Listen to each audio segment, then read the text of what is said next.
അപ്പോൾ നമുക്കൊരു ചെറിയൊരു ഷോപ്പിലേക്ക് നമുക്കൊരു 1-2 ഫ്രീസറുള്ള ഷോപ്പിലേക്ക് നമുക്ക് പാനൽ എത്ര എണ്ണം വയ്ക്കണം, ഇൻവെർട്ടർ നമുക്ക് എങ്ങനെ കൊടുക്കണം, അതിന്റെ ഡീറ്റെയിൽസ് ഒന്ന് പറയാമോ? അത് പറയാം.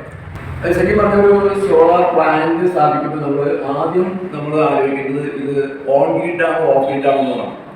ഓൺ ഗ്രിഡ് എന്ന് പറഞ്ഞു കഴിഞ്ഞിട്ടുണ്ടെങ്കിൽ നമ്മൾ ശരിക്കും പറഞ്ഞാൽ സോളാർ എനർജി നമ്മൾ ജനറേറ്റ് ചെയ്തിട്ട് നമ്മൾ ശരിക്കും പറഞ്ഞാൽ KCBയുടെ ഗ്രിഡിലേക്ക് വിടുകയാണ്. അപ്പൊ അതിന്റെ ഒരു പ്രത്യേകത എന്ന് വെച്ചിട്ടുണ്ടെങ്കിൽ അതിനകത്ത് ബാറ്ററി ഇൻവോൾവ് ആയി നമ്മൾ ജനറേറ്റ് ചെയ്യുന്നു, നേരിട്ട് ഗ്രിഡിലേക്ക് പോകുന്നു. ബാറ്ററി വേണ്ട.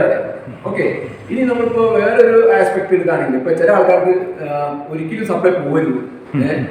അപ്പൊ ഇത് നമ്മളിപ്പോ ഓൺ ഗ്രിഡ് എന്ന് പറയുമ്പോഴത്തേക്ക് KCBയുടെ സപ്ലൈ എപ്പോൾ പോകണോ അപ്പൊ നമ്മുടെ ഇൻവെർട്ടർ വർക്ക് ചെയ്യും. പിന്നെ നമുക്ക് വേണമെങ്കിൽ ബാക്കപ്പ് സർക്യൂട്ട്, ബാക്കപ്പ് സാധാരണ ഇൻവെർട്ടർ നമ്മൾ ഒരു ബാറ്ററി ബാക്കപ്പ് ഉണ്ടെങ്കിൽ അതിനനുസരിച്ച് വർക്ക് ചെയ്യും. പക്ഷെ അതില്ലെങ്കിൽ അത് വർക്ക് ചെയ്യും. ഇനിയിപ്പോ നമ്മളൊരു ഷോപ്പുകളെ സംബന്ധിച്ച് എന്താണെന്ന് വെച്ചിട്ടുണ്ടെങ്കിൽ ഒരു ചെറിയൊരു ജ്യൂസ്, ഒരു സർബത്ത് ജ്യൂസ് ഒക്കെ ഉണ്ടാക്കുന്ന വെച്ചിട്ടുണ്ടെങ്കിൽ അവിടെ വെച്ചിട്ടുണ്ടെങ്കിൽ ഒരു മിക്സി ഉപയോഗിക്കുന്നുണ്ടാവും, അല്ലെങ്കിൽ ഒരു ഫ്രിഡ്ജ് ഉപയോഗിക്കുന്നുണ്ടാവും. അപ്പൊ ഒരു ഫ്രിഡ്ജ് 650 വാട്ട്, ഒരു 1 കിലോ വാട്ട് എന്നുള്ളൊരു കൺസെപ്റ്റ് നമ്മൾ എടുക്കുകയാണെങ്കിൽ ഒരു ദിവസം എടുക്കുകയാണെങ്കിൽ 1 കിലോ വാട്ട് ലോഡാണ് അത് എടുക്കണമെങ്കിൽ നമുക്ക് ഒരു 2 പാനല് 2 ബാറ്ററി, ഇത് 540 2 പാനൽ വെച്ചിട്ടുണ്ടെങ്കിൽ 1 കിലോ വാട്ട് എന്നുള്ള കൺസെപ്റ്റിലേക്ക് എത്താൻ പറ്റും. അതായത് 540 2 പാനൽ നമ്മൾ ഉപയോഗിക്കാം. 2 ബാറ്ററി, അതായത് 150 AHന്റെ ട്യൂബുലർ ബാറ്ററി. അപ്പൊ എക്സൈറ്റിന്റെ ബാറ്ററി ആണെങ്കിൽ ഒരു 14,000 രൂപ 5000 രൂപ റേഞ്ചിൽ 2 ബാറ്ററി നമുക്ക് കണക്ട് ചെയ്യാൻ പറ്റും.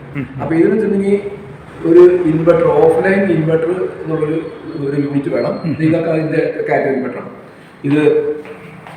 ഇത് MPPTയും ഇൻവെർട്ടറും കൂടെ ഉള്ള ഒരു ഇതാണ്. ഈ MPPT സെപ്പറേറ്റ് ആയിട്ട് വരുന്നതുണ്ട്.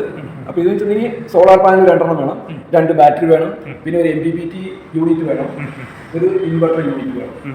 ഓക്കെ, അപ്പൊ ഇത് വെച്ചിട്ടുണ്ടെങ്കിൽ 1 കിലോ വാട്ട് ലോഡ്, അതായത് ആദ്യം നമ്മൾ നോക്കുന്നത് എത്ര ലോഡ് വരുന്നുള്ളൂ. ആ ലോഡ് നമ്മൾ കാൽക്കുലേറ്റ് ചെയ്യും. നമ്മൾ എന്തൊക്കെ ഉപകരണങ്ങളാണ് കടയിൽ ഉപയോഗിക്കുന്നത്. ചിലപ്പോൾ ഫ്രീസർ വലിയ ഹൈ ഒരുപാട് മറ്റേ വാട്ടേജുള്ള ഫ്രീസർ ഉപയോഗിക്കുന്നുണ്ടാവും. അവിടെ 1 കിലോ വാട്ട് നമ്മൾ ഉപയോഗിച്ചാൽ നടക്കില്ല. അപ്പൊ അതിനനുസരിച്ച് നമ്മൾ ബാറ്ററിയുടെ എണ്ണവും കൂട്ടേണ്ടി വരും. അപ്പൊ നമ്മുടെ ഇൻവെർട്ടറിന്റെയും MPPTയുടെയും കപ്പാസിറ്റി അതനുസരിച്ച് കൂട്ടേണ്ടി വരും. ഇപ്പൊ നമ്മുടെ അപ്രസന്റ് നമ്മൾ പാക്കേജ് അനുസരിച്ചിട്ട് ഒരു പാനല്, ഒരു ഇൻവെർട്ടർ, ഒരു MPPT, ഒരു ഇൻവെർട്ടർ, അതായത് ഒരു പാനല്, ഒരു ബാറ്ററി, 150 AHന്റെ ബാറ്ററി. ഓക്കെ, 540യുടെ ഒരു പാനല്, 540 വാട്ട് പീക്കിന്റെ ഒരു പാനല്, പിന്നെ 150 AHന്റെ ട്യൂബുലർ ബാറ്ററി. ഓക്കെ, സാധാരണ ബാറ്ററി ഉണ്ടോ, ലെഡ് ആസിഡ് ബാറ്ററി. പിന്നെ നമ്മൾ ഒരു MPPT യൂണിറ്റ്, അതിന്റെ കൺട്രോൾ ചെയ്യുന്നതാണ്. നമുക്കിപ്പോൾ സോളാറിൽ നിന്ന് കിട്ടുന്ന സാധനത്തിന് നമ്മൾ മാക്സിമം പവറിലേക്ക് നമ്മൾ അതിനെ കൺവേർട്ട് ചെയ്ത് കൊടുക്കണം. പിന്നെ ഒരു ഇൻവെർട്ടർ ഈ DC നമുക്ക് AC മാറ്റുന്ന ഒരു യൂണിറ്റ്. ഇത്രയുള്ള ഒരു പാക്കേജ് നമ്മൾ ഒരു 60,000 നമുക്ക് ചെയ്ത് കൊടുക്കുന്നുണ്ട്. 60,000 കൊടുക്കും, അതായത് 60,000 രൂപയ്ക്ക് നമുക്ക് 60,000 രൂപ ഇത്രയും അല്ല. അപ്പൊ ഇതിനകത്ത് മറ്റേ സോളാർ പാനൽ വരും, ബാറ്ററി വരും, ഇൻവെർട്ടർ വരും, MPPT വരും, പിന്നെ ഇതിനെ കണക്ട് ചെയ്യുന്ന വയറുകളും കാര്യങ്ങളൊക്കെ വരും.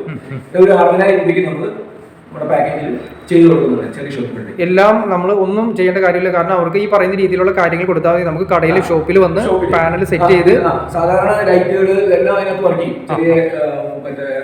ചെറിയ മിക്സി ഒക്കെ വർക്ക് ചെയ്യും. പിന്നെ കുറച്ചും കൂടെ നമ്മൾ നേരത്തെ പറഞ്ഞില്ലേ, ലോഡ് കാൽക്കുലേറ്റ് ചെയ്ത് പറഞ്ഞില്ലേ, 1 കിലോ വാട്ടിന്റെ സിസ്റ്റം ആണെങ്കിൽ 2 പാനല്, പിന്നെ 2 ബാറ്ററി, പിന്നെ ഒരു ഇൻവെർട്ടർ, MPPT, അതിനനുസരിച്ചിട്ടുള്ള അതിന് ലോഡ് അനുസരിച്ച് നമ്മൾ സെലക്ട് ചെയ്യും. അപ്പൊ അങ്ങനെ ചെയ്യുമ്പോൾ ഒരു 90,000 നമുക്ക് ഈ 2 പാനല്, 2 ബാറ്ററി എന്നുള്ളത് അത് 1 കിലോ വാട്ട് ലോഡ് വരെ കിട്ടും. 1 കിലോ വാട്ട് മതിയാവില്ല ഒരു ഷോപ്പിലേക്കാണെങ്കിൽ ധാരാളം. സാധാരണ 2 പാനൽ വെച്ചിട്ട് ചെയ്യും. അതായത് നമ്മളിപ്പോ ഈ പറഞ്ഞത് ഓഫ് ഗ്രിഡ് ആണ് നമ്മൾ പറഞ്ഞത്. ഓഫ് ഗ്രിഡ് ആണ് കടകൾക്ക് ഏറ്റവും നല്ലത് അല്ലേ? കാരണം ഈ പവർ ജനറേഷനിലെ മിക്ക കടകളും ഒരു 8 മണി വരെ വർക്ക് ചെയ്യുന്ന കടകളാണ്. ഇപ്പൊ രാത്രി ആയാലും കുഴപ്പമില്ല, ബാറ്ററി ഫുൾ ചാർജ് ചെയ്തിരിക്കും, ബാറ്ററി ചാർജും ഉണ്ട്. ഇപ്പൊ സോളാറിന് നമുക്ക് വെയിൽ പോയാൽ തന്നെ നമുക്ക് ബാറ്ററി ബാക്കപ്പ് യൂസ് ചെയ്യാം. ഈ ബാറ്ററിയുടെ ചാർജ് നമുക്ക് ഒരു 3 മണിക്കൂറൊക്കെ